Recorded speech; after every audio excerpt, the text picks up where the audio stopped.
I just talked my reality, where I was at that point in time. You could tell where I was at. You know what I'm saying? I got a song called Blessed. Talking about graduation. I had to do this for these books. I got to do this for this book, and just little things of what you know what the world gonna teach you, and then once you graduate, you really get smacked with reality about what's really going on. Coming out of high school, I had a name. You know, people knew me. It got around. Start hitting up camps, heavily camping, just trying to get a scholarship. End of the day, you know what I'm saying? That's the black household. That's the goal, right? Trying to get to school. So Kent State was the first school that came. Daryl Hazel, still my guy to this day. Still a good guy. He believed in me. He gave me my shot. But somewhere down the pattern, I feel like I rushed the decision. I didn't take my time pretty much on the schools. And when that happened, I had to grow fast. So I was like, okay, look, where are we at right now? We're at Kent. School's good, but and on top of that, I was ready to go. I wanted to get out of Ohio. I feel like you gotta, as a man, you gotta leave home to grow. Tuskegee University came, and that really came on a prayer. Like at one point in time, and people don't know this, but they gonna know now. But at one point in time, I wasn't even in school. Like I finished the first semester, got my grades and all that good stuff. I wasn't even in school, so I was in school. I was in there for a gap of like praying, like waiting, like yo, like what's up, man, like. But I just kept my faith. Moved down to Atlanta with my Uncle Richie. Learned a lot. Like being on that when you're away from your parents and all that good stuff and financial changing and trying to really learn how to really save your money or do whatever you got to do at that point in time. It makes you grow up. You know, it makes you grow up. So at that period of time, I grew as a man and I felt it. God's will, man, went down to Tuskegee, hot as hell. It was like, when I went down there, it was like 80. I'll never forget that. It was cooking. Ran into Keith Higdon, Coach Higg. I don't care, it's my video. That motherfucker, tough. He tough. And that was like all the coaching staff. That's what I appreciate about Tuskegee. Coach Nick, Coach Carter. Man, the list goes on. And running some of the players I played with was awesome. But it was different. Like Tuskegee was so old school. It's so old school work-wise. So the mentality I went down there now was more like, they're more, what's the word? I'm like, you know how the old saying, oh, you know, your grandfather back in his day, shit was like, no, it was really like that. Like, the grind was different at Tuskegee. The work was different. It wasn't we're not gonna hand you. You got to walk. So you're gonna fall. You're going to trip. That's what made me as a man. Like that's what creates you. Like that journey. That's my first EP was called The Process. But when I went to HBCU, that brought that black pride. Like when you go to Atlanta, you see these black businesses booming and moving. That do something to you. It's like, oh yeah, let me start moving. That's why everybody's moving to Atlanta. It's past music. It's just the images of what you see. You see these black-owned businesses. You see all that good stuff that's going on. So that right there kind of made me, okay, take that grind mentality. Like I get it out the mud. Yeah, that classic Kevin Gates. That's the South. Like that's for real. And that's a quote down there. So especially when that album, especially when that CD came out, but just that more old school, like go get it yourself. Like literally, like get out here, put foot to pavement. You got to start moving. And when music came out, about 20 years old, I was messing with this little down south southern girl, and she was, what's the word I'm looking for? She was thick in a good way. You know what I'm saying? Like she wasn't like hanging, none of that. The figure was just beautiful, but she was a beautiful person. But just being young,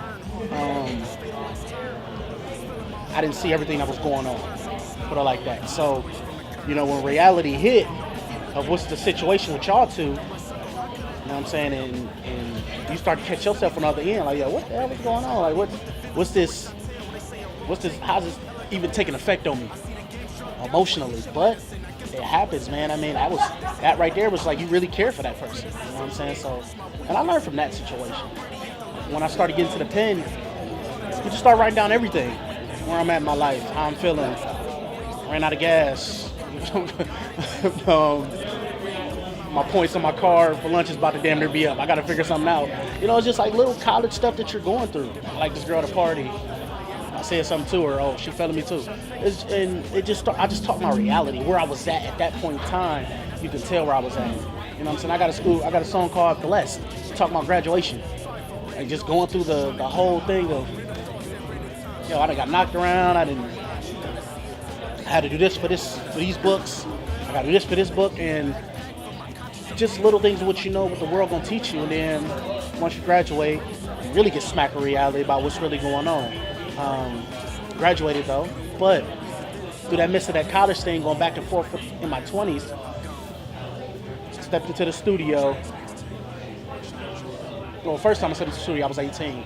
That was the winter semester at Kent State. Kurt Carey, Ayo, as y'all know him. His little brother's one of my best friends. That's Aaron Carey. He the one who invited me to the studio. When I got in there, different vibe. It was more interesting. It was more of like, like it's like a kid when he sees something new. It's like, what's that?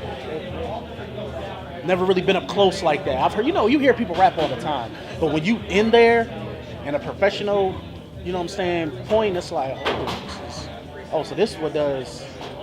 This is okay. So if I switch my flow here, you catch yourself like really schooling and doing the homework. And once you catch it, it's a bug. It bites you. Like when you hear yourself coming out of a speaker, because as a musician, as an artist, you create the vibe of everything. Besides the DJ. The DJ's first, MC's second. That's just hip hop 101.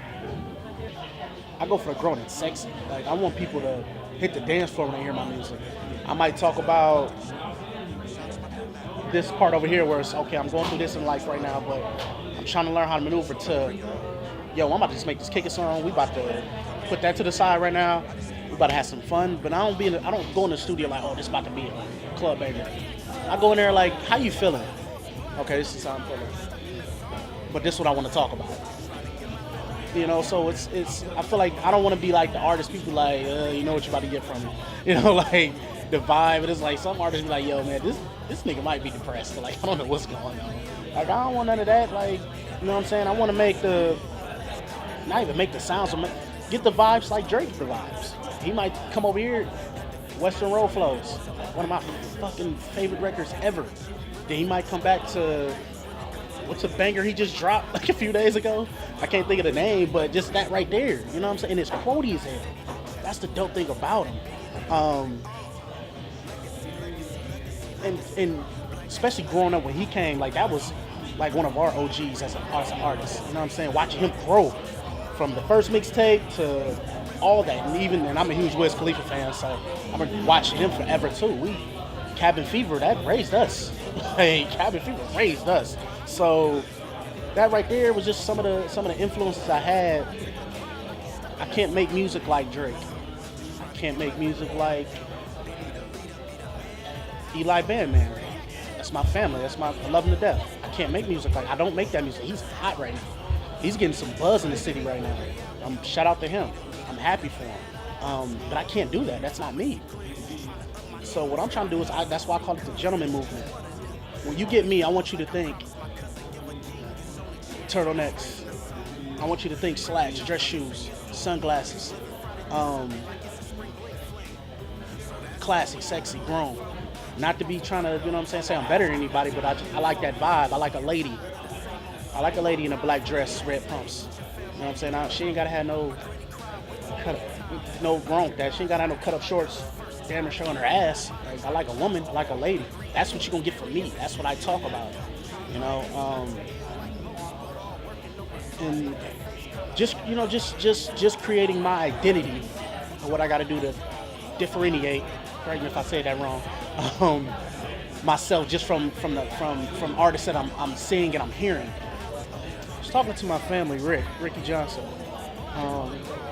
Before he moved to Cali, I was hanging with him a lot, which I really think that was like a plan that was supposed to happen because the wisdom he gives off is insane.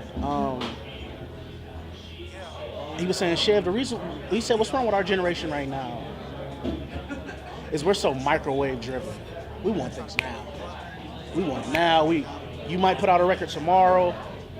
It might pop for like 2 weeks. Yo, what's the next thing he about to do? They don't give it time. They don't want to give it time.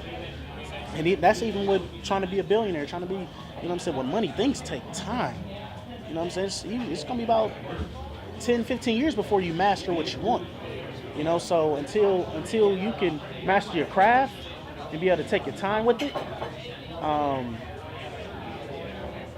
you'll be fine. But you got to have a plan. You got to invest in yourself. And I think it's going to be good. The video's going to be called So Easy. I want it to be like it's an all black affair, grown and sexy. You know what I'm saying? I want people to come out and like really just enjoy themselves. We ain't doing no Timberlands. We ain't doing none of that shit. We ain't doing no Timberlands. You know what I'm saying? I mean, I guess I ain't coming at no man's shoe game. I don't know how to work for them. But the people that I do invite and all that good stuff, man, you know what I'm saying? Make sure you come cleaned up, ladies. Come in your best dress. Come with your confidence high, man. Let the confidence match the high heel. You know, so like I said, everybody be on alert. You know, I will keep just putting it out there a little bit. I've already talked to some people. We'll keep everything going. Like I said, man, real grown and sexy. Edgar's Restaurant. They ask Chev, what's your mind beyond? Horse blind to the grind like you stuck in the zone. Just trying to get my family out, yo.